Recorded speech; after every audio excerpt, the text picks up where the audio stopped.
Oke, kita mulai ya. Ya, Assalamualaikum warahmatullahi wabarakatuh. Selamat siang.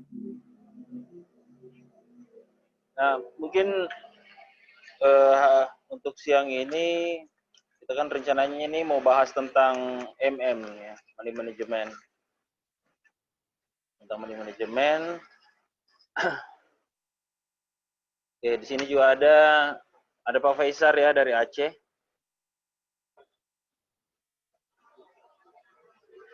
Oke. Ini kita sharing dulu ya Pak Faisal ya. Ya. Siap, Bang. Nah, berbicara money management ini saya langsung aja ya.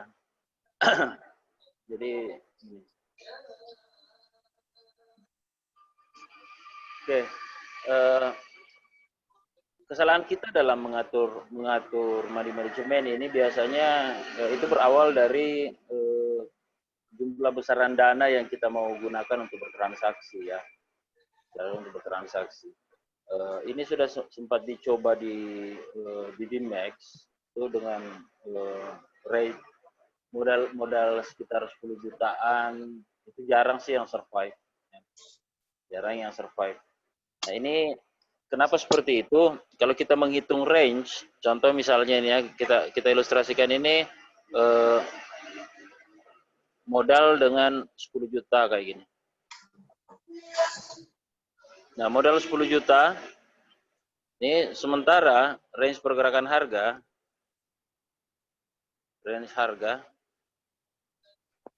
itu normal itu dari 10 sampai 30. Ya, sampai 30 poin per hari.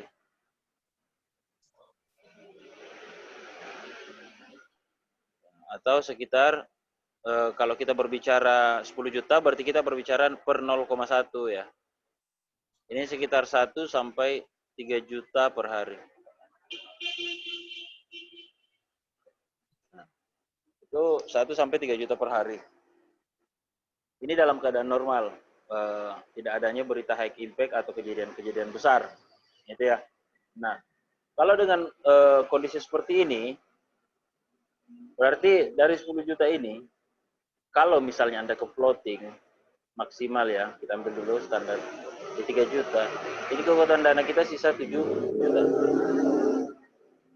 Sisa 7 juta. Mungkin ada yang berpikir lah, kan masih ada modal 7 juta, Pak. Nah, pertanyaan saya, dengan modal 7 juta seperti ini apa ya? Apakah Anda lebih berani dalam mengambil posisi baru misalnya atau mencoba untuk averaging? Kadang kita di sini sudah berpikir tentang gambling. Coba-coba saja lah, siapa tahu misalnya ya. Ini saya buy di harga 1.000 misalnya. Nah, terus harga turun ya 3 poin.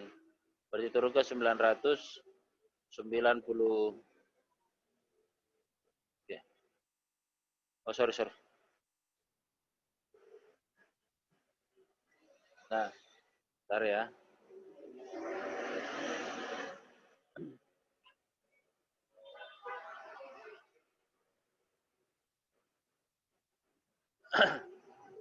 Harga turun misalnya ke 970 nih.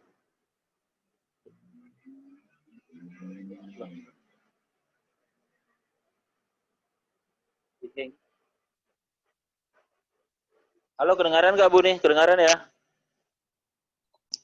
Dengar, Pak. Kedengaran ya? Oke. Dengar.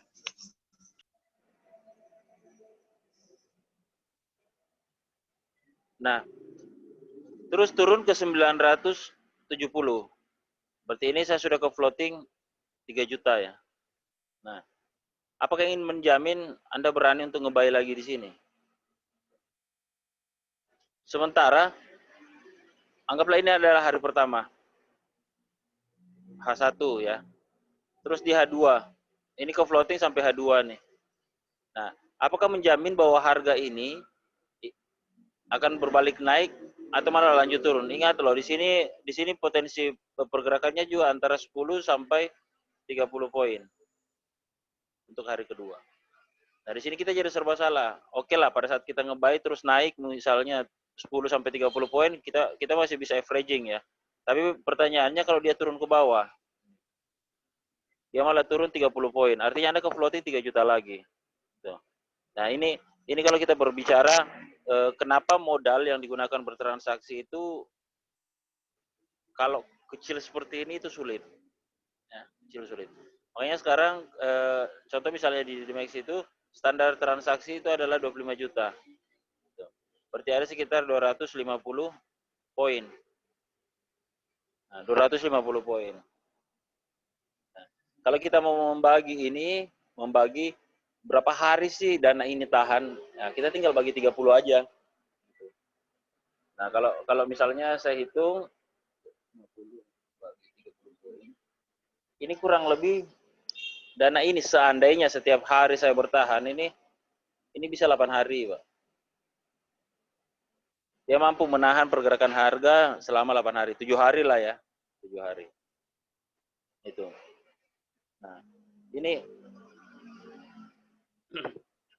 yang harus kita pahami dulu ya. Nah, kenapa transaksi itu modalnya harus sebaiknya lebih besar di awal, Nah, kesalahan-kesalahan pertama yang seperti ini. Nah, oke.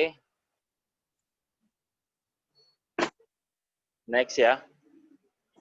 Nah, kesalahan yang kedua, ini kita berbicara kesalahan dulu ya. Ini pemula belajar. Oke. Kita menggunakan modal kecil dengan alasan saya ini masih pemula, Pak. Saya ini masih belajar. Nah, kalau dengan modal 10 juta Anda gunakan untuk belajar, apa planning Anda? Gitu. Sementara kita sudah menghitung tadi range pergerakan itu 10 sampai 30 poin per hari.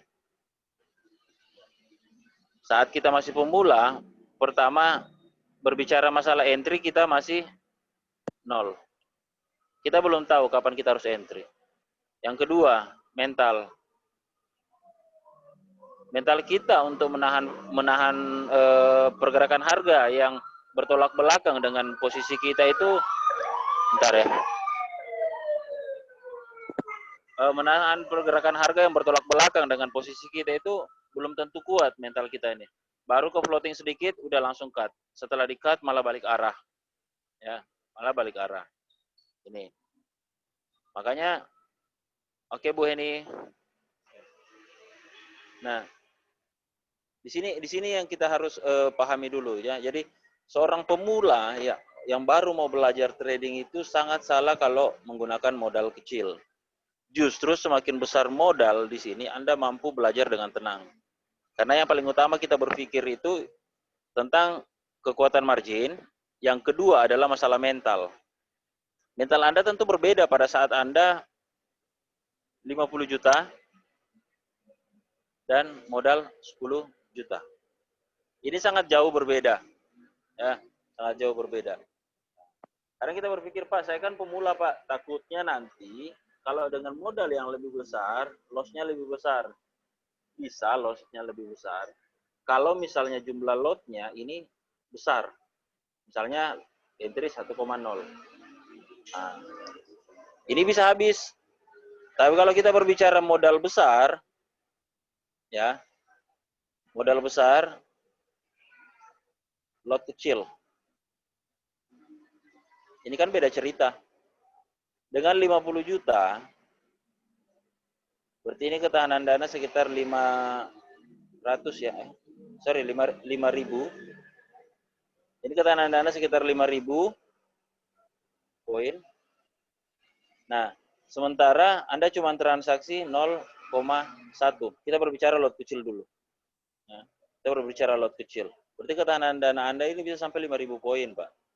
500 poin, sorry ya. 500 poin.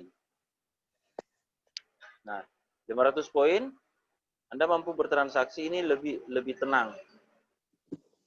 Contoh misalnya kayak Bu Heni kemarin ya, Bu Heni coba untuk averaging. Nah, itu kita menggunakan standarisasi modal 25. Nah, standarisasi modal 25. Nah, Bu Heni ke floating sedikit, gimana perasaannya, Bu? Panik ya. Nah, padahal kalau dilihat minusnya cuma seberapa? Kemarin itu minusnya baru sekitar 1 jutaan, 1 juta lebih ya, 1 juta lebih. Di sini kita sudah betul-betul panik. Nah, gimana kalau dengan 50 juta, Anda entry 0, sekian.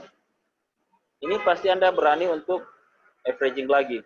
Pada saat harga sudah mencapai titik jenuh, silakan averaging untuk berharap kenaikan. Ya, itu. Ini yang kita harus pahami. Nah, tetapi averaging ini, kenapa kita membutuhkan dana besar untuk averaging? Pada saat kita mengalami resiko, ya. Ini kan posisi pertama ini kita mengalami resiko nih. Udah nge-buy, ternyata turun ke floating, berarti kita mengalami resiko. Nah, kita berusaha untuk averaging. Sayangnya kesalahan kita saat averaging itu jaraknya terlalu dekat. Kenapa kita berani mengambil jarak terlalu dekat? Yaitu lagi kembali ke modal. Modal saya kecil Pak, nggak tahan dia untuk menahan penurunan harga misalnya. Kalaupun bisa tahan, tapi mental kita sudah nggak bisa tahan. Rasa takut itu begitu besar. Makanya saya lebih mengarahkan teman-teman, ya paling standar memang 25. Oke, berarti kita mempunyai ketahanan dana sekitar 250 poin. 250 poin. Dengan 250 poin ini bukan berarti saya bertransaksi itu menggunakan seluruh modal tersebut. Ya. Dari 100% modal, ini kita coba untuk kelola 30% saja. Berarti kalau kita berbicara peluang, di sini ada peluang 70%. Ini masih peluang ya, bukan keuntungan ya. Dan risknya untuk di 30%. Kenapa seperti itu? Karena yang kita kelola itu adalah 30% dari modal. Kenapa peluangnya 70%? Ini baru berbicara peluang. Karena dana backup-an saya, ya, dana backup saya masih ada 70% untuk menahan pergolakan harga. Itu. Dan bisa saya gunakan untuk mengambil momen yang terbaik. Nah, tapi ini masih berupa peluang ya, belum menjadi profit. Saya tidak mengatakan bahwa Anda bisa profit 70%. Walaupun sebenarnya bisa profit sampai 100% dalam sehari. Ya, cuman itu jangan dulu. Kita berbicara bagaimana disiplin dalam money management. Ya. Nah, untuk lanjut untuk masuk ke money management, Anda juga harus paham dulu tentang cost dan biaya-biaya yang harus Anda keluarkan dalam bertransaksi. Contoh misalnya nih, ya, di sini MR atau kita biasa berbicara margin requirement, dana yang dibutuhkan per sekali transaksi. Nah, dari modal Anda, contoh misalnya dari modal Anda yang 25 juta, nah, pada saat Anda bertransaksi 0,1, maka dari dana ini itu digunakan $100 atau 1 juta sebagai dana jaminan. Dana jaminan transaksi ini per 0,1. Nah, bahasa sederhananya sih sebagai modal ya. Harga barang ini nilainya 1 juta per 0,1. Berarti ketahanan Anda masih ada 24 juta. 24 juta. Nah, di sini Anda harus ingat bahwa kita ada spread. Nah, spread ini saya langsung ambil yang tinggi saja ya. Walaupun standarnya sih biasa 0,4. Kita 0,5. Ini kalau dikonversi ke dolar berarti $5. Ya. Terus kita berbicara komisi. Kita juga ada komisi 0,5. Berarti $5 juga. Nanti di atas $10 ini baru kita berbicara keuntungan. Nah, tapi ini adalah biaya ini sudah diambil di awal. Ya, ibaratnya sudah diambil oleh perusahaan di awal, oleh pedagang di awal. Jadi Anda harus ingat kalau misalnya dengan harga misalnya ya, harga misalnya di harga 1.000 Anda ngebuy. Nah, diambilnya itu di mana? Otomatis pada saat Anda membeli di harga 1.000, maka harga yang diberikan kepada Anda ini sedikit lebih mahal. Ya. Harga 1000, kita lihat ini ada 0,5, ya, 1000,00 ya. Maka harga yang diberikan oleh pedagang adalah 1000,05. Sorry. Poin 50 ya. Oke. Nah, harga running harga 1000, tapi yang Anda dapat adalah harga 1000,50. Berarti modalnya sudah lebih mahal di awal. Pedagang sudah mengambil keuntungan $5, 0,5 poin. 0,5 poin. Nah, jadi kalau kita hitung, Pak, saya mau TP misalnya 2 poin nih, Pak. Jadi di harga 1000, harga running sekarang, Anda langsung entry, terus langsung mau TP 2 poin. Biasanya kan kita nulis di kayak gini, 10, 2,00. Ini salah, ya. Karena modal Anda yang Anda dapatkan dari pedagang bukan 1000, tetapi 1050. Maka TP-nya pun harus naik. Kalau kita berbicara 2 poin, berarti 1002,50. Ya. Ini semua yang harus kita hitung. Yang kedua, kita berbicara tentang komisi. Ini kan kalau kita hitung, keuntungannya sudah $20 nih. Tapi ingat, Anda punya komisi $5. Ini $5, masih 15. Berarti bersih yang Anda dapat itu adalah 15. Oke, setelah mengetahui biaya-biaya yang harus Anda keluarkan seperti ini, baru kita masuk ke money manajemennya. Ya, jadi, oke, setelah clear. Contoh misalnya, ya kita sepakati ya pergerakan itu 10 sampai 30 poin per hari, atau senilai 1 sampai 3 juta. Terus kalau berbicara cost, ya saya langsung gabungkan semua. Berarti biaya yang saya keluarkan untuk bertransaksi sekali saya entry 0,1 itu sekitar $10. Nah ini target saya. Nanti di atas $10 baru saya dikatakan betul-betul profit. Ya, profit sih tetap profit, cuman kalau kita berbicara planning kemarin, standarisasi minimal 2 sampai 3 poin. Nah ini kalau saya pasang 2, saya masih minus. Ya, hitungannya masih minus sebenarnya, jauh dari target. Tapi kalau di equity ya tetap bertambah. Tapi target kita yang 2 poin ini belum dicapai. Begitupun sebaliknya, kalau misalnya Anda ke floating, ya, kalau misalnya Anda ke floating atau harus buang rugi, contoh misalnya tadi itu di harga 1000, saya diberi sekarang harga running di harga 1000, saya ngebuy, maka yang diberikan adalah 1050.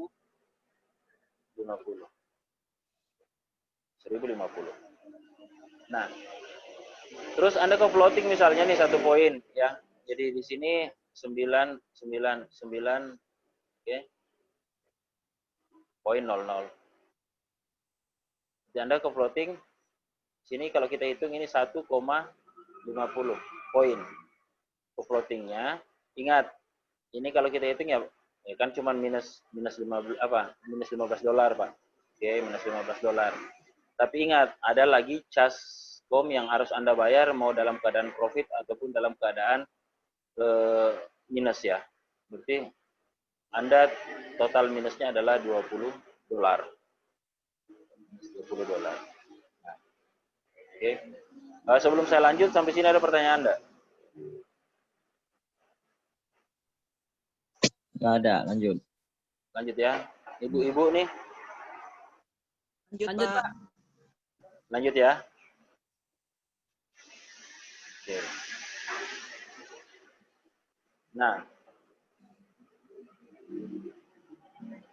Oke. Jadi contoh ya, contoh kejadian seperti ini.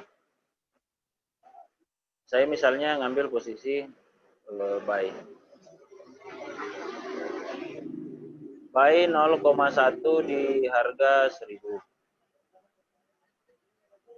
Langsung aja lah 1000,00 lah, nggak usah kita hitung belakangnya ya. Nah, ini dengan modal 25 ya. Nah, Di sini berarti saya sudah ngambil posisi buy, ternyata harga turun misalnya ke 950. 950. Posisi buy ini minus berapa?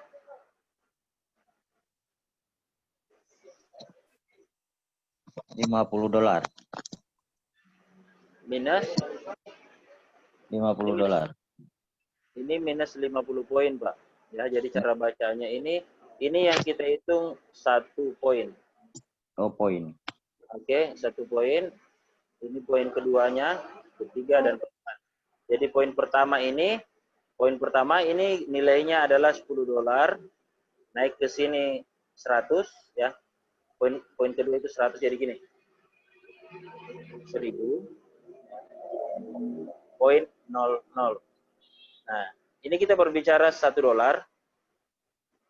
Ini kita berbicara 10. Ini kita berbicara 100. Ya. Ini 1000. $10. Ini 10.000. Ya. Oke. Nah, maka di sini saya minus ke floating 50 poin atau sekitar $500.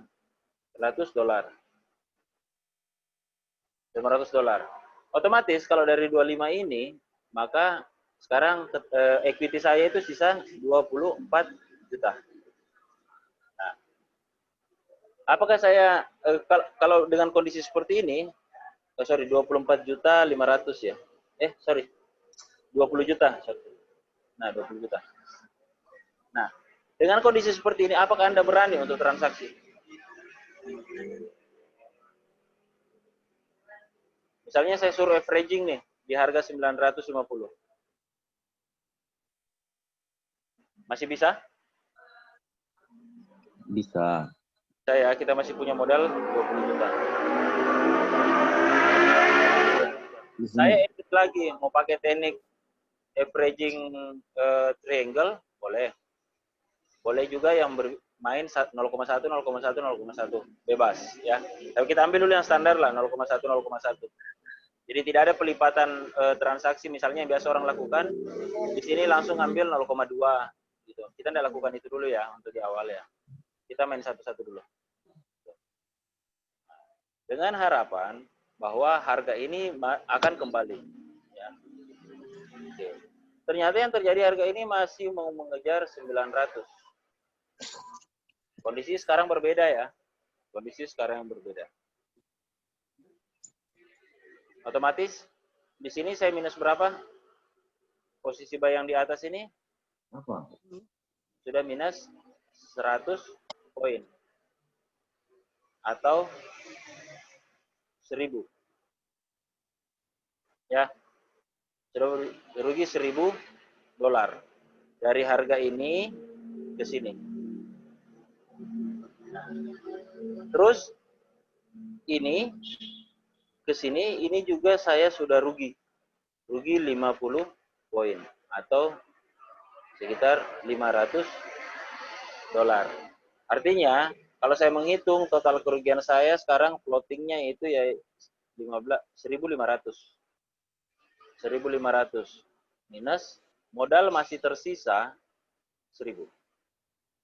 Nah, berdasarkan analisa, entah berdasarkan teknik terkam Pak Boris dan sebagainya, di sini adalah titik terkam, titik pembalikan. Masih berani buy nggak?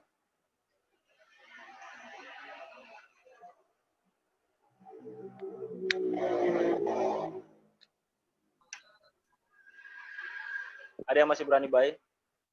Tergantung mentalnya. Tergantung mentalnya. Kembali ke mental. Ya, kembali ke mental. Sementara ini kalau kita menghitung range, hari ini sudah bergerak 150 poin ya. Nah, ini kita hitungan kasar harusnya 15 poin ya. Nah, ini sudah dekat dengan target. Oke, target pergerakan setiap hari antara 10 sampai 30.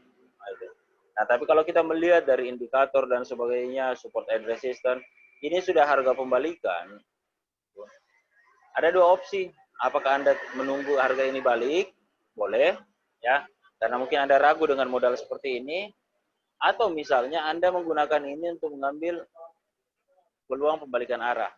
Boleh, ya.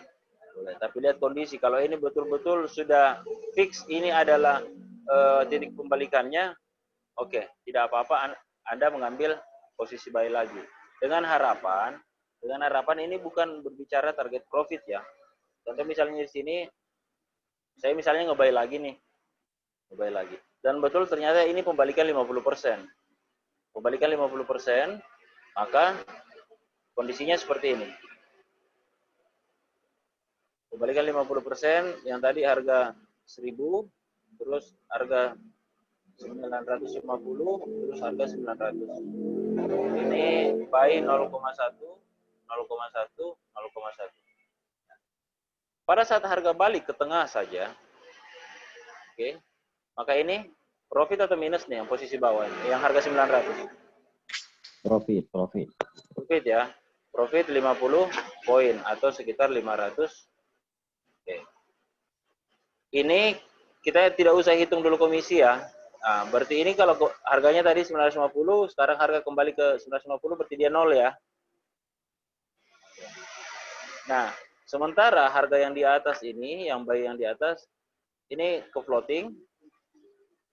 Ya, karena ini semua buy, sementara harga sekarang di 950, maka ini ke floating juga $50 minus. Atau 500. Nah, kalau dalam kondisi seperti ini, selesai nggak masalahnya?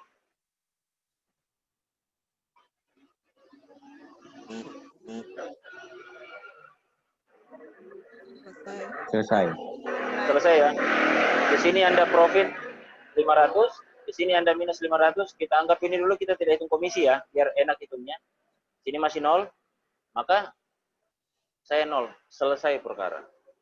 Kenapa saya mengambil alternatif ini? Karena dana saya itu kecil, Bu. Dana saya masih hitungan kecil dengan dana 25 juta. Untuk keadaan kondisi yang parah seperti ini ya. Ini masuk kondisi yang parah. Nah, jadi tujuan saya saat mengalami risiko seperti ini bukan berbicara tentang profit, tapi bagaimana menyelesaikan masalah yang saya hadapi. Ini kan udah kelar. Tidak sampai ke 950 pun, kalau cuma minus 10 sampai $20 udah kan. Yang jelas masalah clear dulu. Nanti baru kita mencari kerugian yang sudah terjadi. Oke. Ini kalau untuk berbicara bagaimana saya menahan dengan, kalau saya mengandalkan kekuatan dana saya cukup. Oke. Tuh. Yang berikut, kita punya teknik cut loss. Gitu. Cut loss bisa manual, bisa juga secara otomatis, yaitu memasang SL atau stop loss. Nah, perbandingan antara TP dan SL ini, banyak orang yang menggunakan perbandingan, ya. Ada yang menggunakan 2:2 nih. Ada yang menggunakan 6:2. Ini dengan harapan 2 kali SL, dia masih bisa dapat 1 kali TP. Jadi dia masih bersih dapat 2 poin. Keinginan kita seperti itu. Ya. Nah, tapi pada kenyataannya, ini kembali ke ilmu matematika ya. Untuk sampai ke 6, ini harus melewati 1, 2, 3, 4, 5. Ya. Makanya yang menggunakan teknik seperti ini, ya, teknik seperti ini, kalau yang teknik pertama di atas ini 50-50 ya. Tapi kalau teknik yang di bawah ini, yang ini keseringan terjadi harga menyentuh SL dulu baru balik arah. Baru berbalik arah. Nah, kalau saya pribadi karena menghitung range harian itu standar dari 10 sampai 30, maka TP saya tetap 2, sementara SL minimal 10. Jadi kalaupun dia langsung untuk rugi besar, ya berarti memang posisi saya ini betul-betul udah salah. Selama ini kan kadang harga itu, misalnya SL ini, kalau kita pasang SL, kadang harga turun dulu sampai 2, kadang 5, kadang malah sampai 8 poin, terus balik arah lagi. Ini kan yang sering terjadi. Jadi SL kita yang selalu kejemput duluan.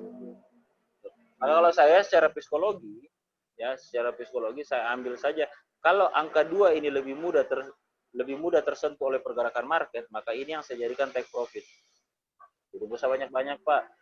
Kita kan berbicara kali sering, repeat order. Nah, sementara karena angka 10 ini adalah angka yang sulit untuk disentuh oleh market, bukan sulit ya, tapi butuh proses lama. Maka ini yang saya jadikan stop loss dengan harapan ya kalau memang kesentuh artinya posisi saya betul-betul udah salah. Itu minimal loh, itu minimal stop lossnya di situ. Nah kalau teknik yang biasa kita gunakan untuk forex, contoh misalnya euro dan GBP ya saya biasa gunakan itu malah memang lebih besar, kita 30.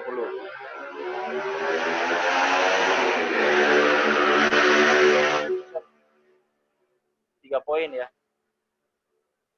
Kita berbicara 3 poin. 3 poin TP-nya. Jadi kita berbicara TP 3 poin. Sementara SL belum kita gunakan SL sebelum averaging itu sampai 2 kali. Nah, jadi setelah contoh misalnya kayak gini ya. Contoh misalnya gini, saya misalnya nge-buy baik harganya. Turunlah 3 poin. Minus 3 poin. Di sini saya nge-buy lagi misalnya. Nah, start untuk harga ini turun lagi ke 3 poin, maka start stop loss saya itu 3 poin di bawah ini. Tapi saya nggak ngambil posisi buy lagi di sini ya, karena udah belum sampai ya, harga baru sampai ke sini, turun lagi 3 poin, maka di sini dari harga ini, contoh misalnya ini harga 1000, turun 3 poin berarti harga 997, turun lagi, oke, di sini saya buy lagi, dan ternyata harga masih turun, ya, harga masih turun 3 poin, 994. Maka SL saya itu start dari harga 1994. Jadi ini SL-nya di ini kalau turun 3 poin berarti SL-nya di 1991. Begitupun posisi ini. Ini juga di 1991. Tetapi take profit-nya ini tetap di 3 poin. Posisi buy yang ini yang di harga ini, harga 1997, TP-nya juga tetap sama di sini. Berarti kalau kita hitung dia 6 poin. Ya. Dia 6 poin. Oke, ada pertanyaan?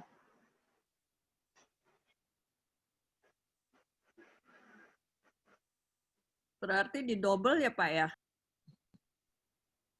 Tidak semua teknik itu menggunakan sistem double ya.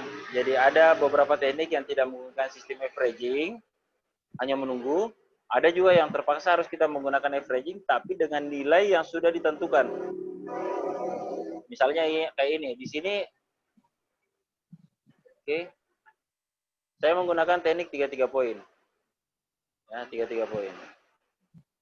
Turun 3 poin, saya averaging misalnya. Turun lagi. Nah, setelah turun yang kedua kalinya, di sini saya tidak averaging lagi, tapi sudah mulai memasang stop loss dari harga 1994. Ya, saya akan memasang stop loss 3 poin, berarti di harga 1991. Nah, semua ini stop lossnya di harga 1991. 1991. Oh deket Pak, euro pergerakannya segini Bu, 3 poin. Atau 30 pip per hari. Ya. Kalaupun dia harus melipat, nah, itu berarti dia bergerak sampai 60 pip atau 6 poin. Itu per hari. Nah, lebih dari itu, Nah, makanya lebih dari itu berarti di harga ini. Nah, berarti dia masuk dalam pergerakan besar dan sudah mulai tidak bisa diprediksi dulu untuk hari ini. Makanya di situ saya pasang stop loss.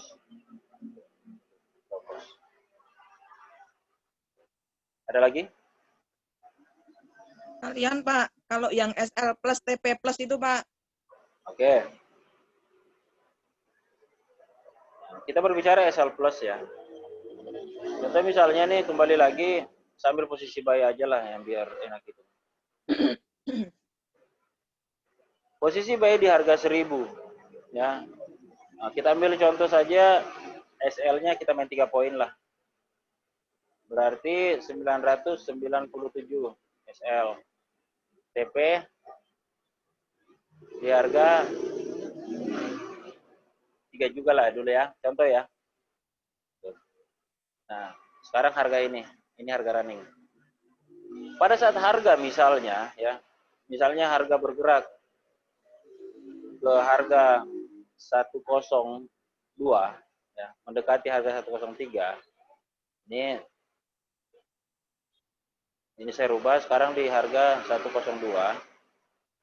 Maka TP ini akan saya naikkan lagi. Saya naikkan sesuai dengan jumlah TP dari sini ke sini. Tadinya kan 3 poin nih. Berarti TP ini akan saya geser, saya pindahkan ke atas. Ya. TP di harga 10.5. Betul ya? Ya. Karena ini plus 3. Oke. SL ini sudah saya pindahkan ke atas. Posisinya bukan di situ lagi. Maka SL ini sudah berada di posisi misalnya 101. Di sini SL. Kenapa SL-nya di situ? Karena yang namanya baik kapan harga turun, maka itu posisi stop loss. Itu posisi loss. Walaupun dalam keadaan untung. Ya. Oh, SL-nya juga dirubah, Pak? Dirubah, Bu. Namanya juga SL plus. Nah, ini gunanya untuk apa? Supaya harga ini yang di 1002, kalau dia naik, maka saya dapat harga 1005. Saya bisa profit dari harga 1000 ke 105 itu 5 poin. Betul ya? Tetapi kalau ternyata harga ini cuma naik sedikit terus mantul turun kembali, maka harga ini akan menyentuh SL saya di harga 1001. Saya profit 1 poin. Ngerti, Bu? Tahu, Pak. Ya, Pak. Nah, jadi dua ini, ya contoh misalnya kita per 3 poin ya. Contohnya per 3 poin. Jadi TP ini harus selalu plus 3. Kapan harga ini naik mendekati 105, maka saya rubah lagi nih SL-nya. Nah, 105, misalnya harga sekarang di 1004. Maka saya akan naik lagi. Nggak harus, Bu. SL plus-nya nggak harus 3 poin. Tidak harus. Ya, bebas. Tapi kalau yang jelas dia ada jarak antara posisi harga yang sekarang. Contoh misalnya nih, harga sudah mulai mendekati 1005. Sekarang harga sudah 104. Maka yang saya lakukan, TP ini saya naikkan lagi 3 poin dari 1005. Maka saya pasang TP di 1008. Oke. Nah, SL ini sedikit di bawah harga sekarang ya. Nah, tapi kalau ternyata harga ini betul menjebol ke 105, maka SL ini saya naikkan contoh misalnya di 1004. Jangan juga terlalu dekat karena nanti kan harga turun-turun kayak gini nih. Jangan sampai cuman koreksi kesentuh terus terbang tapi udah kesentuh 104-nya. Paham ya? Ya, Pak. Nah, jadi harga ini akan terus mengikut begitu seterusnya. Itu. Begitu seterusnya. Nah, sekarang harga running di harga 05. Oke, 05. Kalau ternyata dia masih lanjut naik, ingat ya pergerakan 10 poin ya. Standar 10 poin. Nah, ternyata harga bergerak sampai mendekati lagi 108.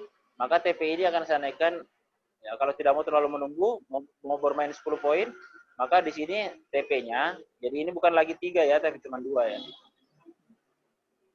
Gitu. Maka TP saya akan pasang di range harga harian yaitu 10 sampai 30.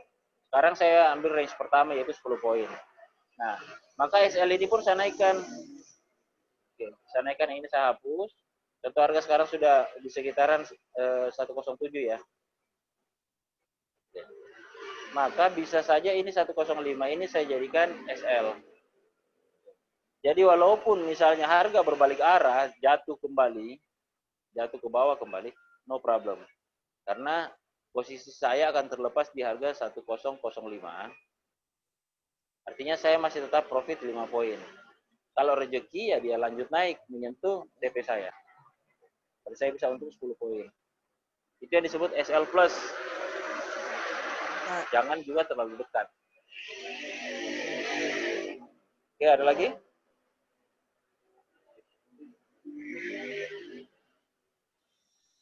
Berarti pergeseran apa jaraknya selalu plus 3 ya Pak ya, SL ya Pak? SL bebas Bu. Yang jelas SL ini tidak dekat dengan harga running. Kalau berbicara TP mau bermain 33 nggak masalah. Oh, oke. Pak. Kalau TP kan mau lebih besar nggak apa-apa juga. Kenapa? Karena di sini misalnya 1008 ya, 1007 harga sekarang. Dari 1008 TP-nya misalnya saya naikkan. Bebas. Kalau mau saya naikkan misalnya saya langsung mau 20 poin deh, Pak. Enggak apa-apa. No problem. Yang perlu kita pikirkan adalah ini. Jangan sampai terlalu dekat. Sekarang kan di harga 1007. Saya pasang di harga 1005 nih. Nah, jadi kalaupun dia bergerak, saya usahakan dia tidak kesentuh dulu selama belum positif jatuh. Nah, masalah dia mau tiba-tiba terbang ya itu rezekinya. Kan gitu.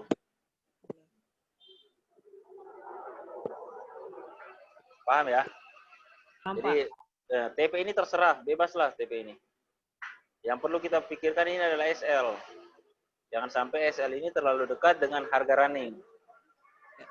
Harga yang lagi bergerak sekarang.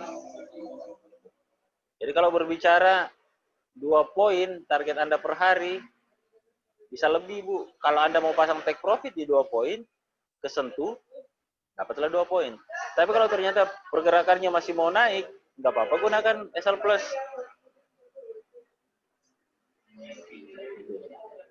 Nggak apa-apa gunakan SL plus. Ya. Selamat datang Pak Kus. Idealnya SL plus berapa jarak dari running karena suka turun dulu terus cepat. Lihat aja harga Bu. Lihat aja harga. Contoh misalnya kalau masih kita berbicara 2 poin, berarti di sini kan TP yang pertama 102 nih. Nah, kalau harga mendekat di sini, maka TP bisa digeser dulu. SL jangan.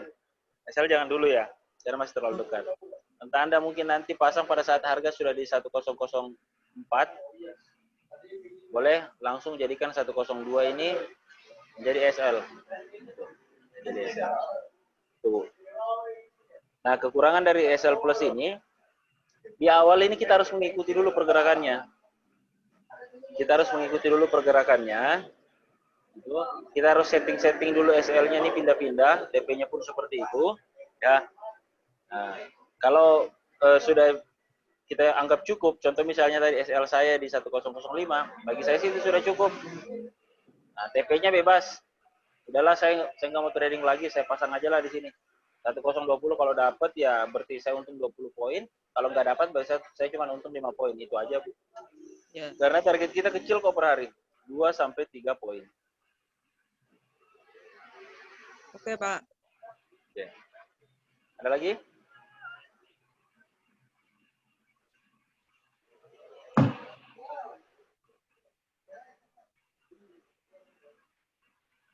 Oke. Sambil menunggu ada yang bertanya, saya bahas lagi ya. Jadi ini kita berbicara kesalahan-kesalahan nih.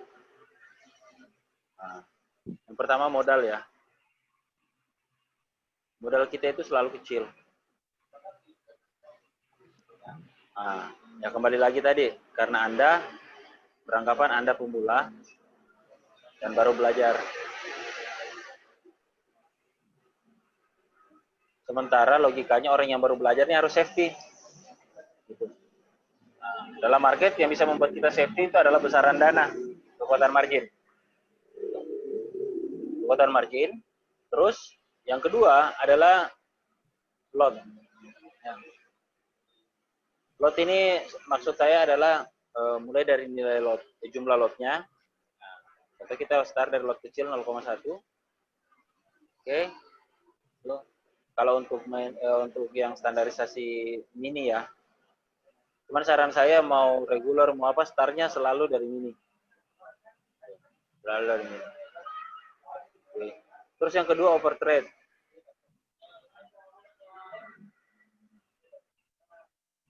Anda akan overtrade jadinya.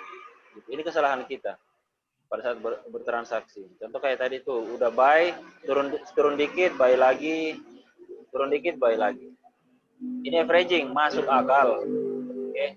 Masuk akal. Tapi ingat juga ketahanan dana Anda. Nah, yang jadi masalah kadang jaraknya itu baru 3 poin. 3 poin sudah di average.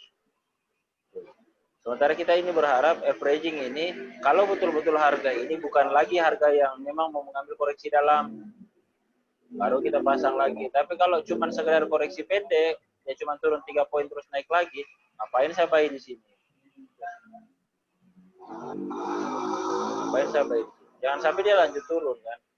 Nah, kalaupun misalnya dia masih mau lanjut turun, oke, dia telah range jenuhnya bahwa harga ini akan berbalik di harga berapa. Ya standarnya ya kan kita kan main 10 poin. Nah, jadi kalau mau average ini tunggu sampai 10 poin misal baru Anda buy. Baru kita mulai buy. Nah, ini overtrade dan jumlah lot. Kadang 0,1. Oke. Cuman ternyata 1 poin. Nah, kalau saya bandingkan dengan 1,0 ya. Di sini 1 poinnya udah dapat 1 juta, di sini saya baru dapat $10 atau 100.000. Nah, karena pengen seperti yang ini, karena pengen seperti yang ini, maka yang saya lakukan, ini jumlah lotnya ini saya lipat. Jadi saya juga ngambil 1,0 atau 0,1 ini 10 kali. 10 kali. Kadang langsung entry 0,5.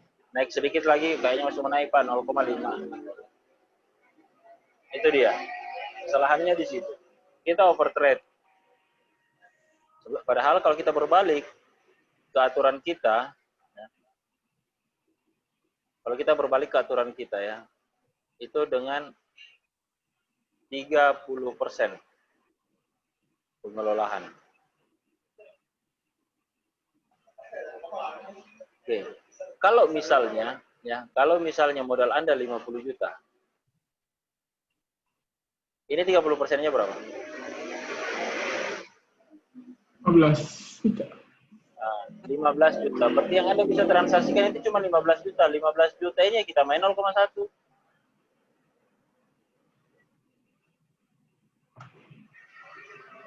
Kita bermain 0,1 dan kita masih punya 35 juta sebagai backup. Backup ini pertama fungsinya ya. Jadi dana backup pertama fungsinya itu ya ketahanan. Terus yang kedua ini kita fungsikan di momen ya. Momen ini dalam arti pada saat kita mendapat momen yang terbaik dan memang sudah sampai 70% keakuratnya ya. Kalau kita berbicara 100% nggak ada ya. 90% nggak ada, 80% itu saya standarnya itu di 70%. Saya sudah mulai yakin berita fundamental oke, mendukung. Terus kita berbicara harga memang sudah kategori murah atau mahal ya. Murah kalau saya misalnya bermain baik. Nah, modal 35 juta ini yang tersisa ini saya bisa gunakan untuk entry. Untuk entry mengambil momen saat itu, tapi bukan juga 100% dari 35 juta ini. Misalnya saya sini sudah berani, misalnya ini saya sudah buy 0,1 di awal. Tapi pas dapat momen dia koreksi turun dulu, terus pas dapat momen beritanya oke, fundamental apa teknikalnya juga oke. Boleh dong saya 0,3 boleh. Boleh 0,3. Dengan begini maka kalau misalnya per 10 juta per 10 juta itu ada 0,1 lot. Kalau saya misalnya gunakan sebagian dari sini untuk mengambil 0,3 lot, berarti dana yang saya transaksikan itu kurang lebih 30 juta. Masih ada 20 juta sebagai backup. Ini pada saat ketemu momen. Jangan all in, Pak. Jangan all in. Karena kita tetap jaga pembalikan arahnya. Oke, ada lagi?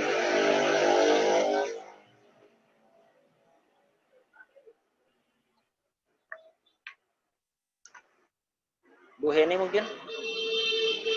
Andre, Oh, Pak. Lanjut, Pak. Pak Andre Yes. nanya, kalau Siap. kita misalnya floating, Oke. sudah 30%. Ya, Berarti kan sebenarnya sudah batas maksimal dari punya kita. Itu langsung kita cut loss. Kalau misalnya ngelihat kayaknya opportunity-nya udah nggak ada nih, tapi sudah over, berarti sudah 15 juta. nah, pertanyaan saya, bentar ya, Pak. Nah, pertanyaan saya, peluangnya masih tetap mau lanjut floatingnya atau sudah mau ada pembalikan? Jadi lihat kondisinya. Ya. Kalau masih floating dan ada opportunity bakal balik, kita stay. Tapi Kita begitu stay. lihat kayaknya akan lebih jauh lagi, kita cut loss gitu. Cut loss, iya. Jadi misalnya kayak gini ya. Nah, di sini sudah minus 30%. Minus. Nah, contoh misalnya buy lagi ya. Saya lebih suka ini posisi buy nih. Turun. Nah, peluangnya ini lebih besar masih mau lanjut turun. Oke? Dengan kondisi yang seperti ini minus 30%, tapi ini sudah oversold. Oversold berarti kita berbicara teknikal. Terus fundamental juga mendukung.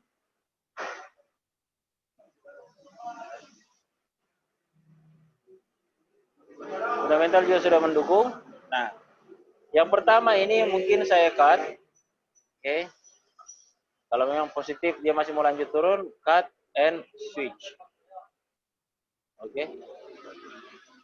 Jadi saya cut loss posisinya, terus saya mulai balik arah. Kalau di sini ada dua, waiting atau average. Contoh misalnya kayak tadi itu, sudah dari modal 50, 30%-nya itu ada 15 juta, sisanya backupnya 70% kan masih ada 35 ya. Modal 35 kan masih bisa saya gunakan di sini untuk ngebuy. Itulah gunanya dana backup yang 70% ini. Untuk ngebuy. Target kemana? Nggak usah jauh-jauh Pak, 50% saja. BEP. Break even point, nggak rugi, nggak untung. Nah, kalau di sini, Anda cut, berarti dana Anda sisa 35 juta. 35 juta ini mau tidak mau kita mainkan lagi 30%.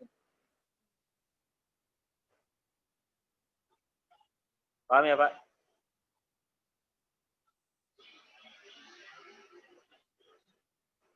Bagus gimana? Oke, kalau misalnya contoh lagi yang lain, ini sama Ya. nih, kita sudah floating 30%.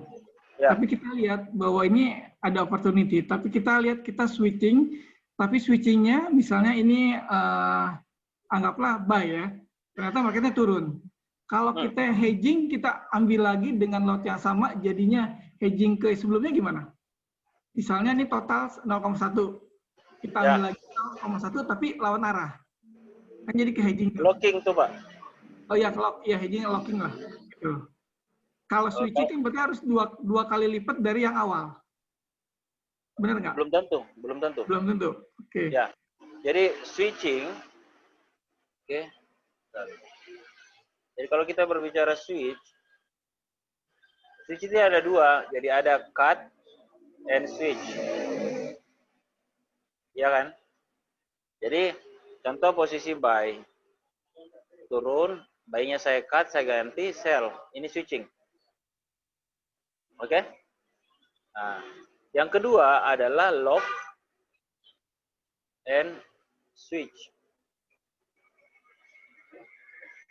Jadi buy 0,1 ini saya lawan dengan sell 0,2. Betul enggak? Yes. Nah, jadi kalau ini dipisahkan, buy-nya 0,1, sell-nya 0,1, 0,1. Betul kan? Iya, benar. Nah, berarti ini dua posisi ini lock, ini switch. Jadi yang bisa menggerakkan equity cuma ini. Kalau dia turun, equity masuk. Kalau dia naik, equity minus. Betul nggak? Karena ini posisi sell. Ya. Pak Kus paham ya maksud saya, Pak Kus ya? Ya, paham. Nah, ini switching yang dimaksud Pak Kus ini apakah boleh dilipat dua kan? Nah, ini polanya lock and switch. Anda ngebuy 0,1, turun Anda langsung ngebuy 0,2. Berarti salah satunya itu di lock, cuma satu yang bergerak, cuma 0,1 dari sel ini yang bergerak. Karena sel 0,2 ini itu diambil dari sel 2 kali 0,1. Ya kan?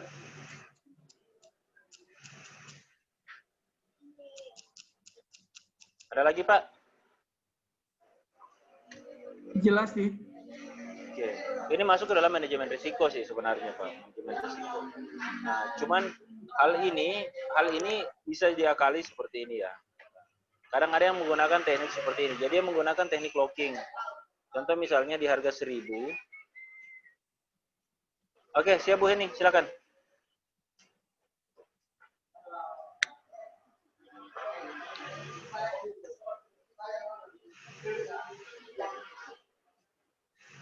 Ya Bu Heni.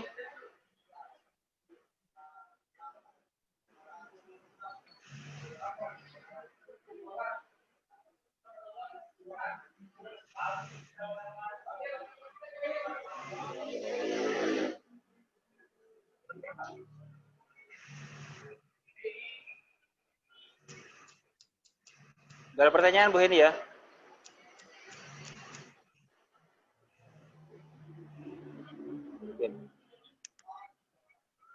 Nah, saya lanjut. Jadi kadang ada yang seperti ini, Pak. Jadi dia buy.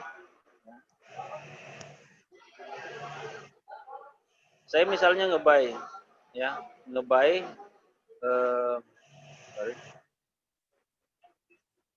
Saya misalnya nge-buy 0,1 di harga 1000. Contoh harga turun ini 900, Bang. Nah, ini tadi kan Anda maunya langsung bisa juga sell 0,1 kan? Ini locking ya. Locking. Karena pertama saya nggak mau cut ini. Oke, saya tidak mau cut ini, tapi harga masih mau turun. Nah, banyak planning. Misalnya harga ini prediksi mau turun sampai 500. Saya kunci aja. Otomatis di saat harga 500 ini, berarti sell saya ini boleh saya lepas dengan keuntungan kurang lebih 400 ya. Keuntungan 400 poin. Ini sih ke floating. Dia ke floatingnya minus 500. Artinya kalau saya hitung, saya masih profit. Saya cuma minus 100 sebenarnya ya.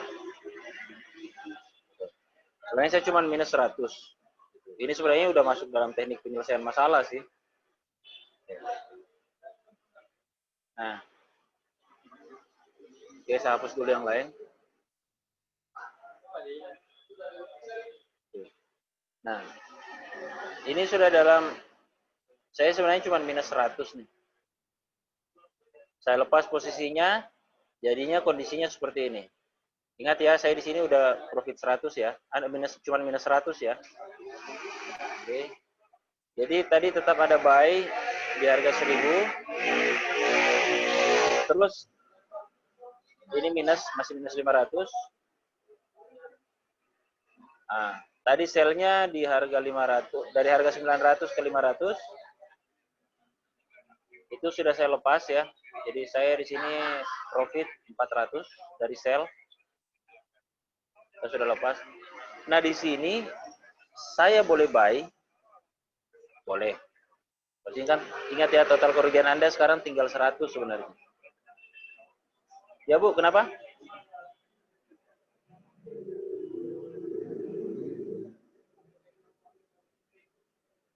Saya lanjut dulu sebentar Bu ya. Nah, Anda tinggal minus 100 nih sebenarnya, karena tadi selnya profit 400, posisi buy sekarang minus 100. Ada dua opsi seperti ini. Dari harga 500, saya nge-buy boleh. Target kemana? Target cukup ke 600. Berarti ini profit 100. Profit 100. Ini minus, sekarang minusnya 400. Karena harga bergerak ke 600 dari 1000. Tadi saya sudah punya ini, berarti saya masih untung 100 ya. Di sini saya plus 100, berarti saya masih bersih dapat 100. Atau Anda takut untuk mengambil posisi, nggak apa-apa. Ini di clear, nggak usah ambil posisi. Kita kembali ke kondisi yang tadi. Anda masih minus 100. Ini bisa nggak rugi, Pak? Bisa. Saya tinggal menunggu harga ini kembali ke harga 600, otomatis minusnya ini berkurang dengan sendirinya kan. Sisa 400, sementara tadi saya sudah ambil keuntungan 400. Maka keuntungan saya, kerugian saya di sini adalah 0. Selesai masalah. Ini cuma untuk menyelesaikan masalah pada saat kita ketemu resiko seperti itu. Oke, ada lagi? Ya, Pak Andri. Tapi itu kan poinnya tergantung dari kondisi market dan opportunity-nya ya. Bukan, kalau kita terus terang, saya dulu sering main begitu, tapi yang ada adalah faktor emosinya yang main. Jadi kadang-kadang bukan melihat daripada logika yang ada. Oh iya, gitu. pasti. Oke, Pak, clear, Pak. Thank you. Ya.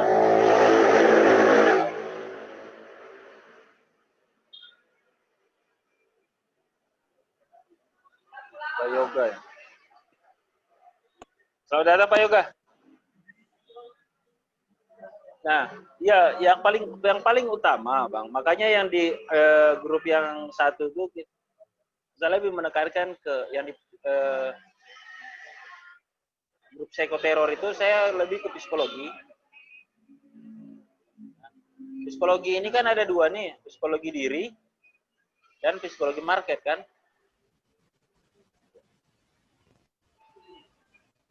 Market cenderung kemana, market alasannya naik dan turun karena apa, ini kan semua ada nih.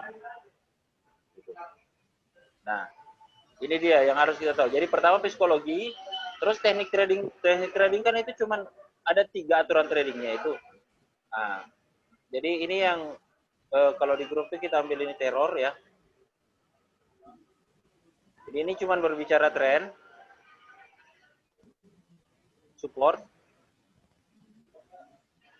resisten.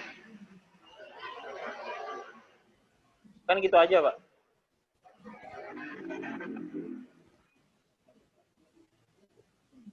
Tapi yang paling utama adalah ini, psikologi kita. Bagaimana kita disiplin dalam bertransaksi. Bagaimana kita disiplin dalam mengatur money management kita, ya. Yang jelas, kunci pertama itu kalau untuk berbicara money management, ingat ya, Anda cuma boleh menggunakan 30% dari modal. Ada lagi?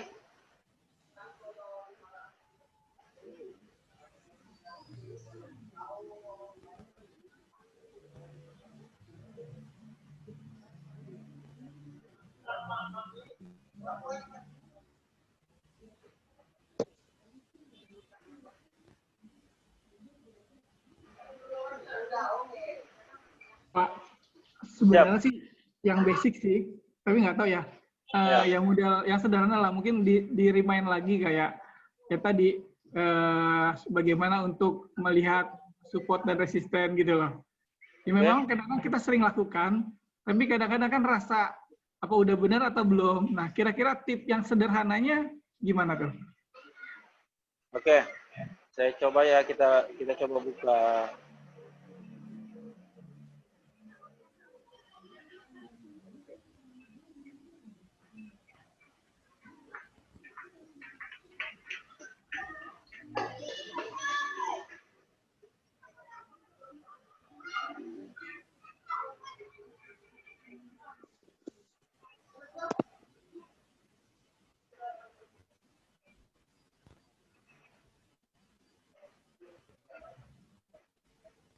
Inilah.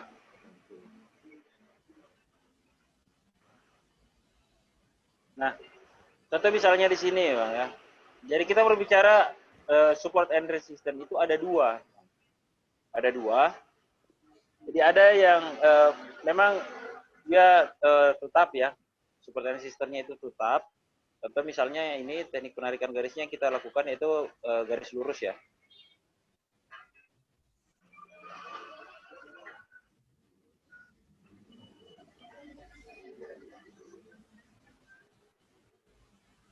Nah ini.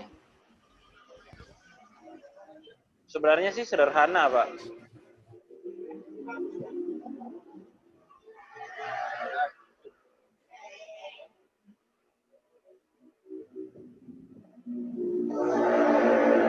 Nah, contoh ini, untuk melihat support and resistance, yang paling sederhana, lihat aja puncak, Pak. Ini kan puncak nih.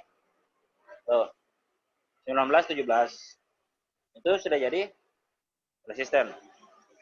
Next. Kita ambil dulu yang jauh-jauh lah. Oke.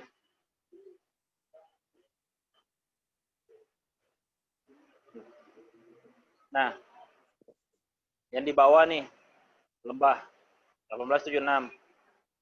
Oke. Ini yang standar dulu ya. Tuh, masih ada yang di bawah, kita ambil lagi nih.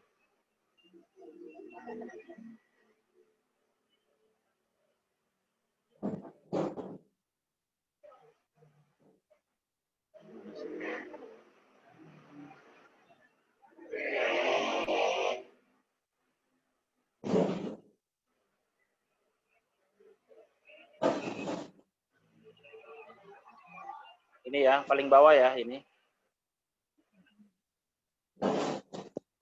1852.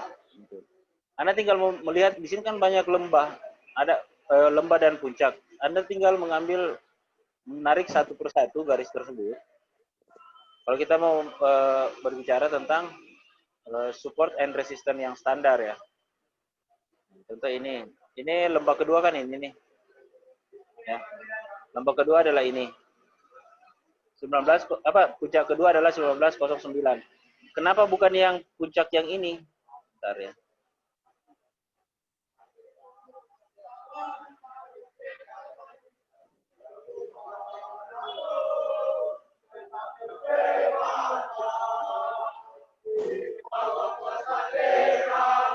Nah, saya ambil lagi.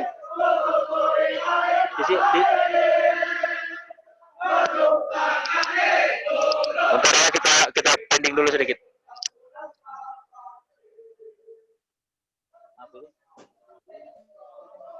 Oke, saya tambah lagi garis nih, Pak. Garis datar lagi. Nih. Oke. Ini saya ke lembah yang ini ya, yang sekarang nih 1803, 1883. Nah, kalau kita lihat dari chart saya ini dari 7 Oktober 1883, 29 September juga 1883. Itu bisa menjadi support gitu. Itu bisa menjadi support. Nah, yang terdekat sekarang di mana? Kalau misalnya kita berharap naik nih ya. Sini ada lagi. Oke. Nah, ini 1894. Jadi, support and resistance tidak harus pas, Pak. Tidak harus pas. Oke. Tapi kita lihat ya, sekarang dari ya ini 1889 sekarang. Ini kan dia berusaha mencari puncak yang berikut yaitu di kisaran 1894 ya. 1894. Ini tarikan standar, Pak. Jadi Anda sudah bisa tahu batas-batasannya sekarang. Kalau terlalu dekat jaraknya antara sesama garis, ya udah hapus gitu. Jangan terlalu dekat. Ini kayak ini sekarang 83 ke 76 ya lumayan lah ya. Itu hampir sekitar 10. Ya, itu nggak apa-apa. Kita fokus dulu di 94 dan 83. Jadi harga ini akan bermain di situ dulu. Ya, bermain bolak-balik di situ.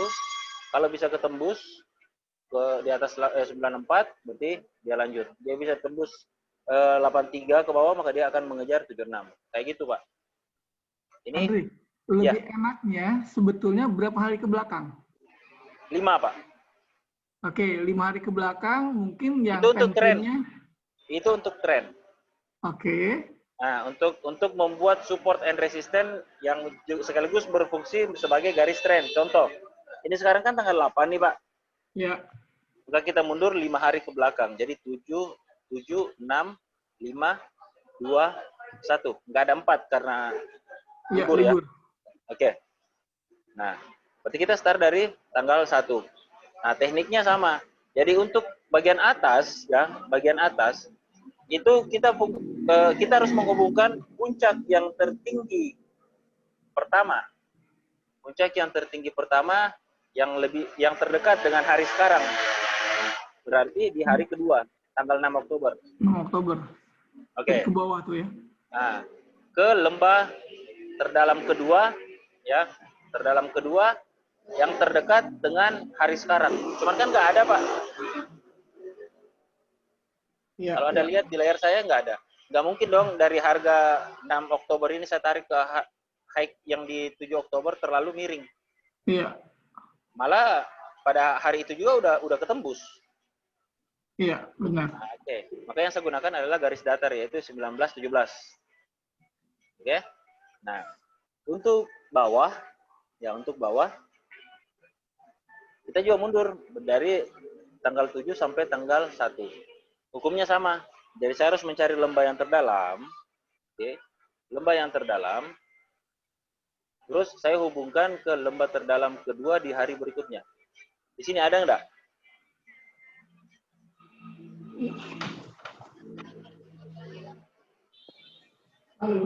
Lembah terdalam pertama di hari ke berapa?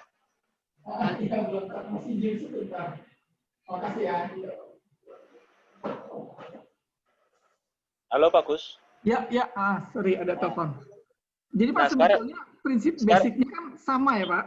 Sama Pak. Nah, Standar jadi misal gitu, sebetulnya. Tinggal selanjutnya ini kalau saya berpikir sederhana misalnya. Dari sini kan sebenarnya saya udah bisa jadi patokan nih. Berikutnya adalah bagaimana ya kita tahu mengenai pola candle, kemudian betul. Jadi mainnya di situ gitu loh. Tapi dari sini ini udah patokan kita untuk kita bermain. Gitu loh. Betul. Nah, jadi contoh misalnya nih, kalau kita berbicara pola candle ya. Ini contoh misalnya nih. Nah, ini yang ini ya, yang pas di lingkaran tuh. Ini kalau dulu yang kita pelajari ya, kita kan ini masuk kategori ini doji ya bahasanya orang biasa ya. Atau ada juga yang mengatakan dulu kan kita pelajari ini pola 3 candle. Di mana candle ketiga, ini kita bingung harga mau kemana. Tapi ternyata yang terjadi di sini ada 3 candle yang arahnya nggak jelas. Maka penentunya itu adalah candle terakhir yang terbentuk. Candle apapun yang terbentuk terakhir utuh, maka itulah penentu harga. Nah, di sini yang muncul adalah candle buy. Atau saya perlihatkan contoh yang kedua. Nih. Yang di sini. Nah, Anda lihat. Candle buy, terus muncul satu candle ya. Modelnya cuma seperti garis ya. Itu selama sejam modelnya seperti itu. Ini kan kita bingung harga mau kemana nih Pak. Nah, makanya kita menunggu candle ketiganya. Candle ketiganya ternyata adalah candle sell. Jadi apapun yang terjadi di candle keempat saya harus sell. Oke. Candle keempat saya harus sell. Apalagi kalau saya lihat memang ini harga sudah terlalu di atas kan. Sudah terlalu jauh. Nah itu, kita menghitung range juga sudah terlalu jauh dari 94 naik ke dari 1894 naik ke 1917. Dan kebetulan muncul pola 3 candle. Nah, apapun yang terjadi saya akan nge-sell dan betul. Yep. Ini kalau secara teori dasar ya. Secara teori dasarnya bermain support and resistance. Cuman penarikan garis ini tidak bisa dilakukan sekali saja, Pak. Jadi setiap hari akan ada selalu garis baru.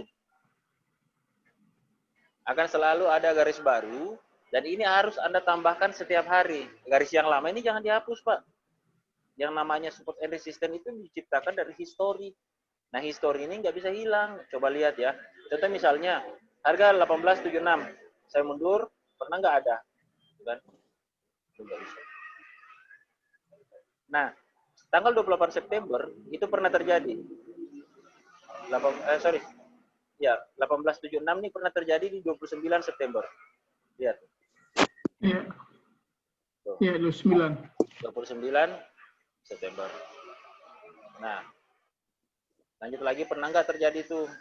Nah, pada saat 24 September dia sempat menjadi minor resistant. Oke? Sempat memantulkan harga. Oke, saya mundur lagi nih. Ini tadi sekedar dibuat asal-asalan loh Pak. Ternyata dia memang pernah masuk ke dalam histori. Nah, Iya. tanggal 23 September, nih, dia pernah memantulkan harga, di situ dia berfungsi sebagai support. Karena harga mau turun, dia pantulkan ke atas. Walaupun pada hari yang sama dia kejebol juga. Ya kan? Oke, saya mundur lagi, pernah nggak lagi terjadi itu dia? Harga 76 ya. Oh, sudah makin turun dia, nggak ada lagi. Kalau di laptop enak nih, kelihatan semua. Paham maksud saya Pak ya? Jadi ini nggak boleh dihilangkan. Setiap hari harus kita tambah garis yang baru. Harus kita tambah garis yang baru. Saya tidak mengukur secara tepat, ya, karena kalau kita berbicara mengukur secara tepat, berarti kita akan selalu mengejar harga yang pas. Kalau saya cuma berbicara range. Jadi kalau misalnya di kisaran 1894 adalah resisten sekarang, maka saya transaksinya biasa di atas dari 1894. Kalau candle-nya mampu close di atas 1894, baru saya katakan itu break. Tapi kalau cuma sekedar ekor kayak begini, itu bukan. Oke, sip Pak. Terima kasih. Ada lagi mungkin teman-teman yang lain?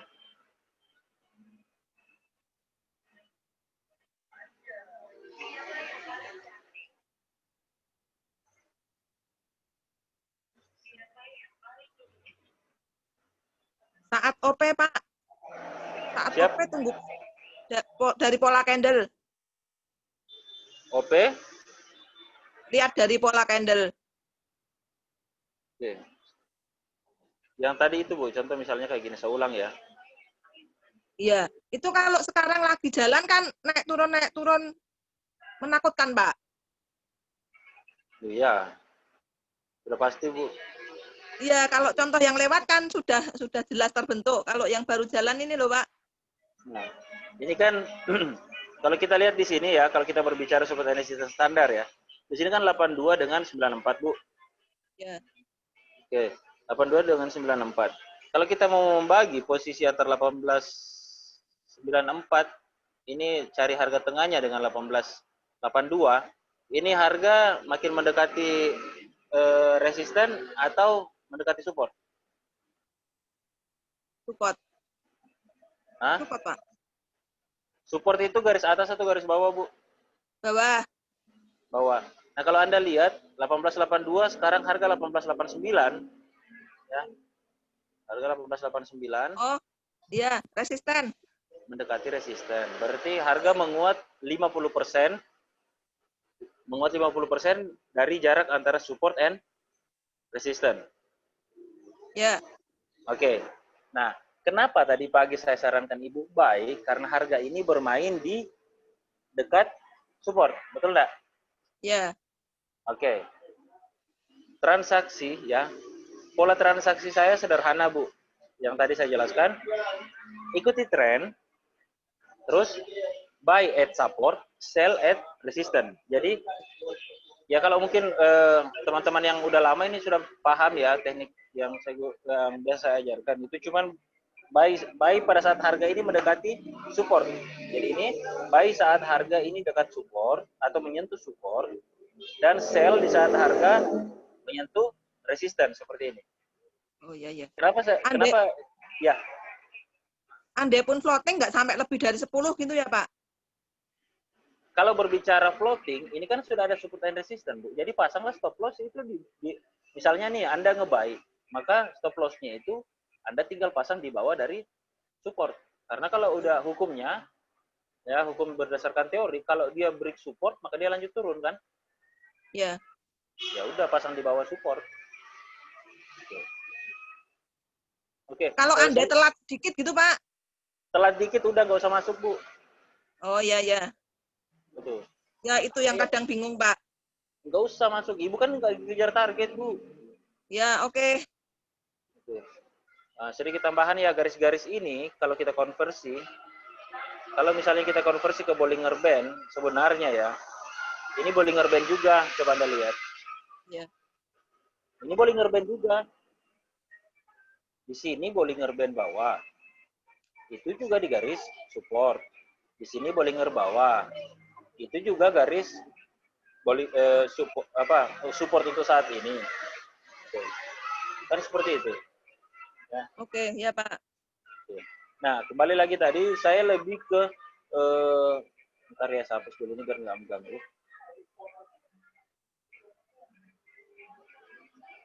Nah, di sini saya lebih ke buy di saat harga mendekati support dan sell di saat harga mendekati resisten. Kembali lagi secara psikologi ya, secara logikanya, yang namanya support and resistance itu adalah tahanan. Oke? Adalah tahanan. Saya coba ya. Ulangi. Saya jelaskan dulu seperti ini. Nah, jadi ini kita berbicara resisten, garis resisten. Ini adalah support, ini garisnya. Di sini juga ada support 2. Di sini bisa ada R2, ya kan? Nah, fungsi dari semua ini adalah tahanan. Yaitu tugasnya adalah memantulkan harga pada saat harga ini mau menembus tahanan tersebut. Gitu. Itu kan fungsi asli atau tugas yang sebenarnya dari support and resistance kan. Gitu. Nah, kalau saya lebih pilih itu. Makanya saya tidak pernah bertransaksi istilah break out. Biasanya kan orang nih break out, tembus resisten 1. Ayo tambah buy. Itu, dia akan kejar resisten 2. Saya enggak, Bu. Karena pada kenyataannya kadang tembus, balik lagi masuk. Iya, kadang-kadang suka gitu, Pak. Hal yang paling pasti yaitu kembali ke tugasnya yang sebenarnya. Tugasnya adalah tahanan. Kalau Anda perhatikan, semua support and resistance itu akan selalu memantulkan harga minimal 2 kali sebelum ketembus. Betul enggak? Iya sih, Pak. Semalam saya mantengin. Nyentuh, naik. Turun lagi, nyentuh, naik. Sampai akhirnya nanti entah dia tembus ke atas atau dia tembus ke bawah. Nah, kalau sudah seperti ini, saya out.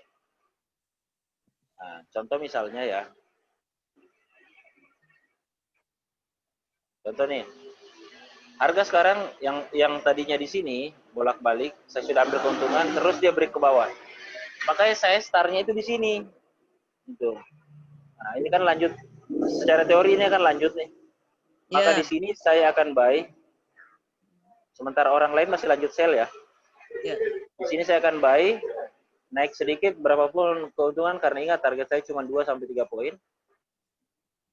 Nah, saya menunggu lagi dia turun, tergantung trennya. Kalau trennya naik, maka posisi buy di sini saya sell atau tidak? Enggak, saya biarkan dia turun lagi, buy lagi. Jadi saya cuma transaksi satu arah. Kalau trennya turun, maka nggak ada lagi posisi buy. Saya tidak akan pernah ada posisi buy. Yang saya lakukan itu menunggu harga di zona ini, sell. Padahal kadang 2 poin dapat ya, Pak? 1 atau 2 poin. Dapatlah sebenarnya, Bu. Cuman mau tidak Anda 1-2 poin. Ya, teknik yang diajarkan Pak Boris pun, itu nyerangnya cuma 1-2 poin, Bu. Ya. Itu, walaupun dia menunggu lama, misalnya di zonanya nih di support 2 nih, zona terekamnya misalnya untuk buy. Sementara harga masih bolak-balik di sini. Anda sudah transaksi book. Pak Boris menunggu, Pak. Ya. Pada saat harga menyentuh di sini dia entry. Tak, buy. Targetnya bukan ke sini.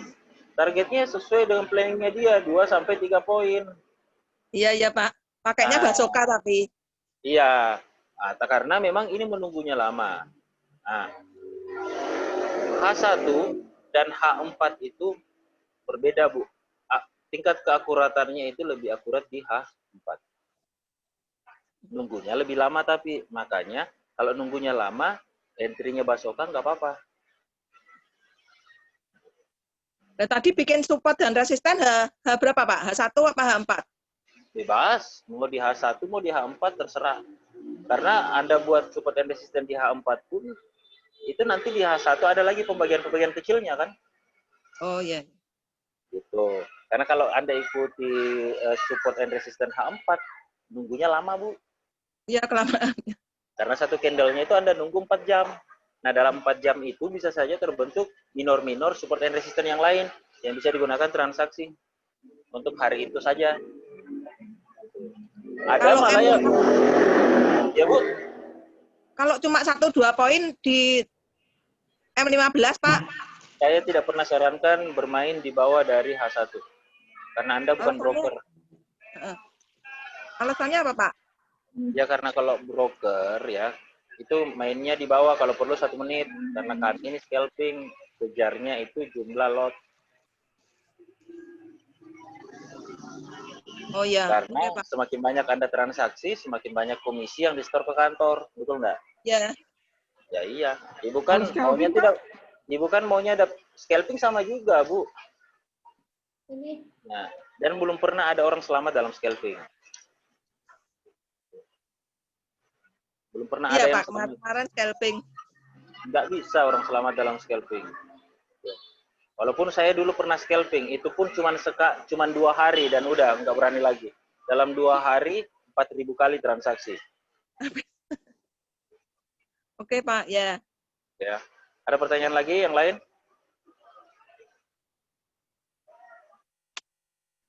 Pak Andre, balik tadi yang tadi sederhana. Jadi tetap gini, SNR-nya itu kita di time frame H1. Dari H4 bisa.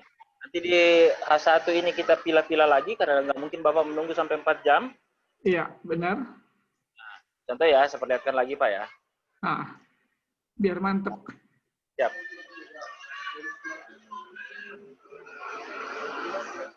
Ini kan H1 nih Pak. Ya. Ini H1. Coba saya masuk ke dalam H4. Sama Pak. Nggak ada bedanya. Ya kan? 1974 tetap menjadi resisten di H4. Turun ke bawah 1876 tetap menjadi resisten. Cuman di antara resisten ini masih ada resisten-resisten yang bisa kita bisa ikuti di H1, betul enggak? Ya. Tuh. Contoh ini, kalau Anda mau ikuti ya dari misalnya nih 1876 terus mau ambil 1894 misalnya. 1894. Ya anggap sekarang harga bukan 88 ya. Anggaplah harga sekarang ini di antara 1876, mendekati 1876. Anda mau nge-sell nih, tapi mau nge-sell-nya menggunakan sistem nanti saya mau sell kalau mendekati resisten. Ya. Berapa lama Pak Anda nunggu? Maka kita kembalikan ke H1. Dari 76 ya ke 94 ternyata ada resisten lain, resisten sederhana dulu di 82. Yang bisa menjadi patokan Anda untuk nge-buy di kisaran 8283.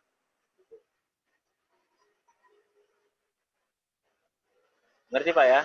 Oke, jelas Pak. Oke. Nah, begitupun kalau misalnya contoh misalnya nih saya buat, nah ini bayangin kalau di sini yang Bapak ikuti, Anda buat 1852, terus Anda pasang 1 di sini untuk yang major resistennya di sini. Terus pasang lagi nih di sini.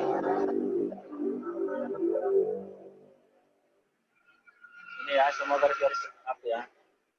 Terus pasang lagi nih di sini.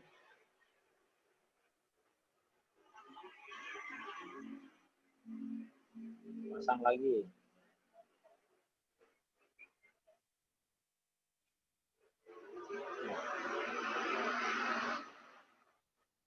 Bayangkan dari hari ini yang atas saja nih yang ini ya.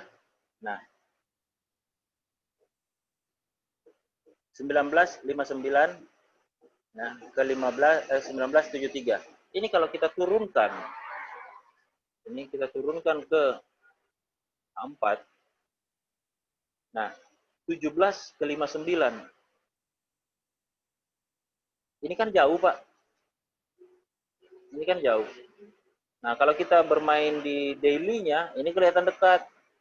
Nah, cuman kan nggak mungkin saya nunggu seharian, Pak. Nggak mungkin saya nunggu seharian. Maka saya konversi ke time frame kecil, karena transaksi saya, entry saya, eksekusi saya itu di H1.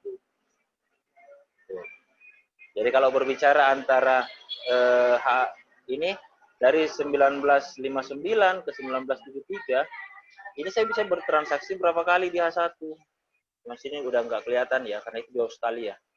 Untuk saat ini, untuk minggu ini kita cuma mainnya 1917 nih. High-nya. 1917. Oke, Pak? Oke, Pak. Oke. Mungkin next-nya ini udah paham lah ya. Tinggal bagaimana memodifikasinya dengan indikator.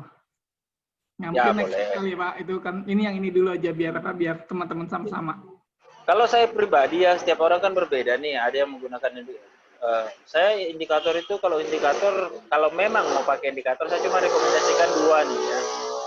Paling gunakan Bollinger, ya. Gunakan Bollinger. Terus yang kedua, kalau saya pribadi ya, saya lebih suka di stochastik. Saya lebih suka di stochastik. Kenapa di stochastik? Ya, karena stochastik ini kalau kita berbicara RSI ini cuma memberikan level. Apakah ini oversold atau overbought. Sementara di stochastik ini memberikan sedikit sinyal, ya. Anda kan lihat di sini hukumnya kalau garis biru ini ya lagi berada di bawah, misalnya kayak di sini ya. Kalau garis biru ini berada di zona 20, nah itu kan memang aturannya kalau di RSI ini kita waktunya waktunya buy ya. Kapan ngebuy-nya? Kita lihat. Kalau garis biru ini memotong garis merah ke atas, buy. Anda silakan buy. Apalagi kalau kita tarik garis lurus ke atas nih. Kita tarik garis lurus ke atas, ini memang sudah waktunya nge-buy di sini karena dia di area support 1876. 1876 dan harga berhasil masuk kembali ke dalam garis Bollinger. Berarti dia nggak berhasil nembus. Nggak berhasil nembus support untuk garis manual dan tidak berhasil menembus support Bollinger. Terus ditambah yang di bawah ini RSI-nya, stochastiknya memang udah menghilang. Ya waktunya nge-buy lah, Pak. Kalau saya ya, jadi setiap orang tuh beda gitu. Setiap orang beda. Ada yang menambahkan, contoh Pak Yoga menambahkan MA. Bebas lah, Pak. Sekedar untuk, ya namanya juga indikator membantu kita untuk mengambil keputusan sebenarnya. Tapi jangan banyak-banyak. Indikator yang paling sempurna itu adalah harga itu sendiri. Oke, Pak. Jelas, Pak. Oke, siap. Ada lagi nggak nih? Teman-teman yang lain?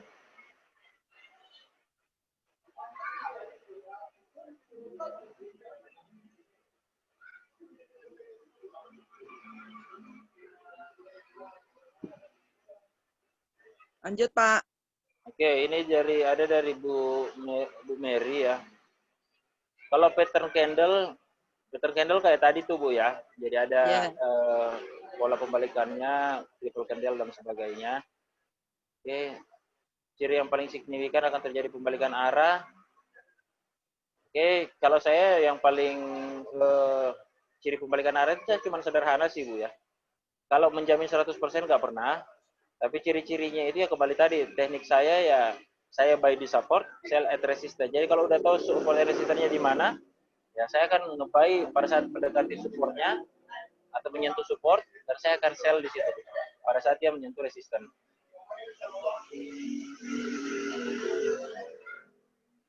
Terus ini bisa buy dan sell dalam range 8394. Enggak, Bu. Enggak. Saya tidak pernah bolak-balik. Tetap ikuti tren. Jadi seperti yang saya jelaskan tadi, kalau trennya up, maka saya selalu mencari peluang kapan harga ini menyentuh support, saya buy. Naik, ambil untung beberapa, nunggu lagi. Kalau ternyata dia lanjut naik, bukan rezeki saya, Bu. Kalau dia ternyata balik lagi mendekati support, saya siap buy lagi. Begitupun sebaliknya. Oke. Kalau Bollinger yang tadi, Bu, ya, jadi Bollinger itu sebenarnya support and resistance gabung MA.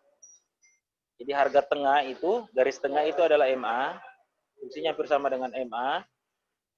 Bisa juga berfungsi sebagai pivot yang bergerak, ya. Jadi bukan pivot yang satu, pivot harian yang tidak bergerak sama sekali. Terus support and resistance-nya itu digantikan oleh up band dan lower band. Jadi itu, cuman dia bergerak mengikuti pergerakan harga. Oke. Ada lagi mungkin?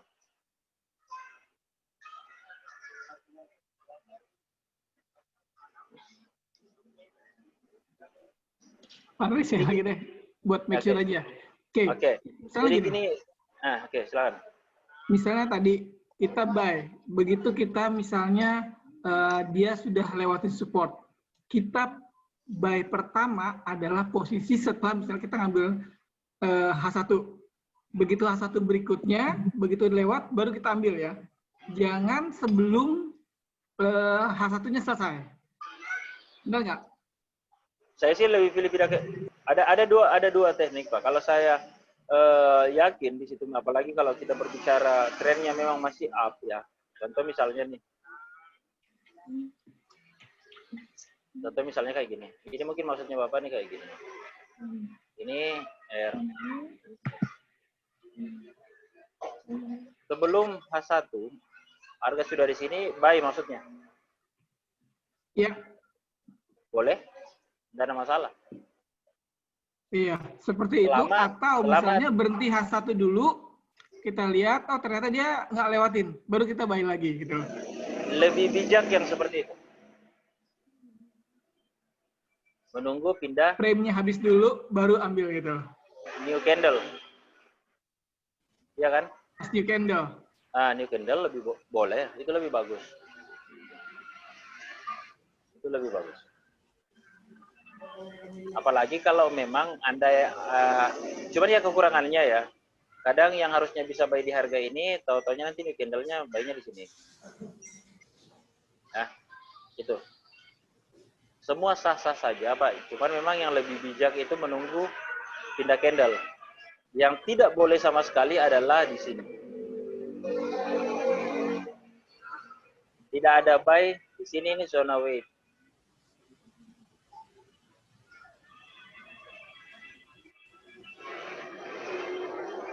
Ini kan zona 50%. Kalau kita berbicara harga sekarang, untuk harga support and resistance, ini adalah harga 50%. Kita bingung, dia mau ke sini atau mau ke sini. So. Bollinger Band kan kayak gitu, Pak. Kok. Tapi Bollinger Band mau kirim ke sana nanti mau kirim ke sana berarti kan yang pesan lah. Hampir gitu. Yang punya pesan. Oke, paham ya. Jadi kalau kita lihat Bollinger Band pun kan modelnya sama nih dengan ya. Cuman ini jadi dia di Bollinger Band itu memunculkan misalnya up band nih, modelnya kan kayak gini nih. Terus 3 garis. Hampir sama lah, Pak. Ini adalah 50%-nya. Ini adalah resistance, ini adalah support. Hukumnya juga menggunakan Bollinger Band kan sederhana, Pak. Di sini buy, targetnya cuma ke sini. Ke sini nggak usah dipikir, ini nggak usah dipikir. Ke sini aja udah dapat tuh 2 sampai 3.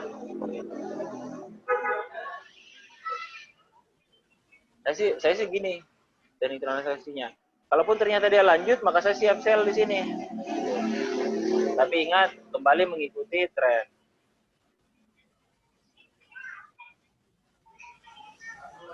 Kadang juga kan harga nih kalau Bollinger bolak-balik di sini, mainkan aja, Pak. Ada lagi? Jelas sih Pak Andri. Sebelumnya sih secara umum ngerti. Tinggal pas pelaksanaannya faktor emosi itu yang paling berperan. Iya, psikologi, Pak. Psikologi market. Makanya Anda tidak pernah diarahkan untuk terlalu dekat dengan market. Itulah gunanya SL dan TP. Pasang entry, pasang SL, pasang TP, tinggalkan. Nah, yang perlu Anda lakukan mungkin, ya yang kayak tadi, setiap hari Anda tinggal melihat support and Nanti resistance, itu dicatat, Pak. Ada yang beli GSMO paling mahal. Itu dicatat. Support and resistance itu dicatat. Mumpung ada grup, ya, Anda kan bisa bertanya di grup, harga sekarang berapa? Cocokkan dengan catatan Anda. Oh, harga belum, masih di tengah-tengah nih. Oh, harga sudah mendekati support 1 misalnya nih. Ya udah, buka market, buka MT4, siap-siap untuk nge-buy. Kan gitu, Pak. Iya, benar, Pak. Thank you. Benar. Udah pasang take profit dan sebagainya, udah tinggalkan. Kan tinggal teriak di grup, harga berapa nih? Oh, ternyata udah harga segini. Lihatlah, oh, udah lewat nih, udah kena TP tadi. Udah selesai. Semakin Anda dekat dengan market, itu semakin bahaya, Bang. Kalau mental nggak kuat. Jadi trennya up nih, Anda sudah yakin 100% mau nge-buy. Pada saat Anda masuk ke dalam market, ada koreksi panjang, sell. Kadang yang terjadi Anda nge-sell. Anda nge-sell, pas udah nge-sell, sesuai dengan prediksi. Memang buy, naik. Udah ketinggalan lagi sell-nya.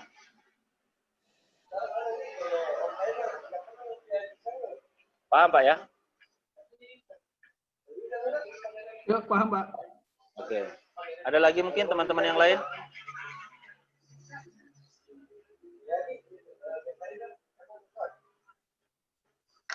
Oke ya, kalau nggak ada kita coba dulu latihan yang tadi ya. Jadi teman-teman aplikasikan dulu.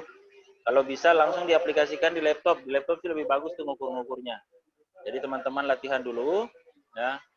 Nah, kalau masih bingung silakan hubungi saya, hubungi Pak Yoga, hubungi Pak Boris, bolehlah. Itu nanti teman-teman akan bantu ya. Teman-teman akan bantu cara ngukur yang benar gitu. Boleh juga langsung hubungi saya, tapi jangan kalau WA nggak kebalas, telepon langsung. Oke ya, sekian mungkin dari saya. Kalau nggak ada pertanyaan lagi, nanti kita buat jadwal lagi untuk belajar lagi ya. Dan sekaligus mereview apakah teman-teman ini udah paham dengan yang kita pelajari tadi. Oke? Sekian dari saya. Assalamualaikum warahmatullahi wabarakatuh dan selamat sore. Oke, Pak. Thank you banyak, Siap. Pak. Ya, Bu, siap. Yuk.